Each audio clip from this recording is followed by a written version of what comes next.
Devocional del día de hoy, en la voz del pastor Donald Savitsky. Mateo capítulo 1, versículo 6.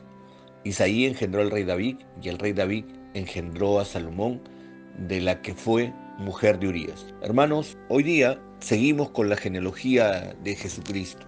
Y acá vemos a un nuevo personaje que es el rey David. David era hijo de Isaí. Cuando Dios manda a Samuel a que unja a un nuevo rey, porque había desechado a Saúl por su pecado, Samuel se presenta ante Isaí y le dice que le presente sus hijos. Cada vez que Isaí le presentaba un hijo, Samuel se emocionaba porque los veía fuertes y los veía aptos para ser un rey de Israel. Sin embargo, Dios los rechazaba con la siguiente frase. Dios le decía a Samuel que él veía lo externo, mas él veía sus corazones, hasta que Isaí no le presentó más hijos al profeta Samuel.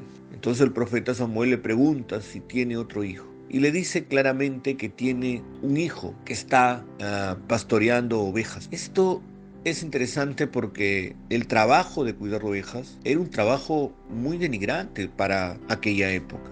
No era un trabajo muy querido. ¿Por qué Isaí manda a su hijo menor a un lugar donde había fieras como leones y osos, en un trabajo donde nadie quería ir? Bastante interesante porque David era rubio, muy distinto genéticamente a los israelitas de aquel tiempo. Algunos dicen que tal vez David era hijo de una fenicia. Esto obviamente no está confirmado, pero sí deja sospechas de que David no fue presentado como hijo, y solo cuando el profeta Samuel pregunta si tiene otro, Isaí confiesa que sí, efectivamente tiene otro, el cual estaba realizando una labor de pastor de ovejas, siendo en aquella época este trabajo no muy apreciado, aparte de los riesgos que lo ponían entre leones y osos. Interesante. Sin embargo, David es presentado ante Samuel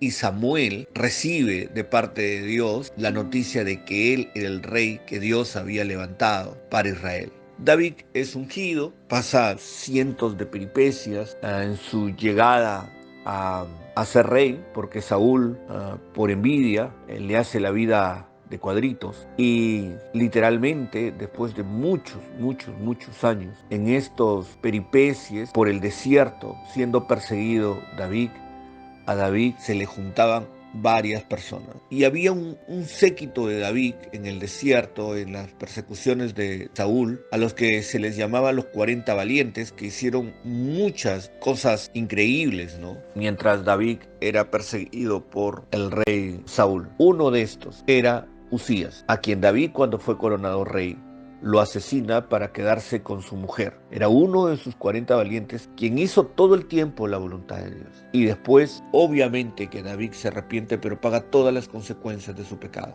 ¿Qué podemos aprender, hermanos, rápidamente de esta historia? En primer lugar, que el que esté firme, mire que no caiga. Aquel que es bendecido por Dios, manténgase atento a las debilidades de la carne y de las circunstancias. La historia de David que le he contado básicamente habla de un hombre que halló la gracia de Dios y por andar en la gracia de Dios fue levantado hasta lo sumo, y luego, estando en lo más alto, cayó al precipicio. Dios lo perdonó hasta el punto que le dio la profecía que se le dio a Judá. De él nacería la simiente, el rey prometido, el Mesías, Jesús.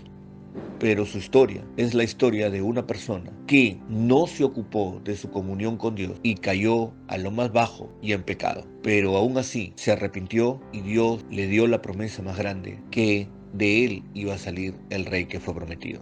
Amén, hermanos. Si este devocional te ha gustado, medítalo, piénsalo y compártenos qué es lo que Dios te ha hablado en tu vida. Si este devocional te ha gustado, coméntanos lo que te ha parecido, y si quieres aprender más de la Biblia y congregar con nosotros, contáctanos como Iglesia Presbiteriana de Piura. Estaremos dispuestos a ayudarte.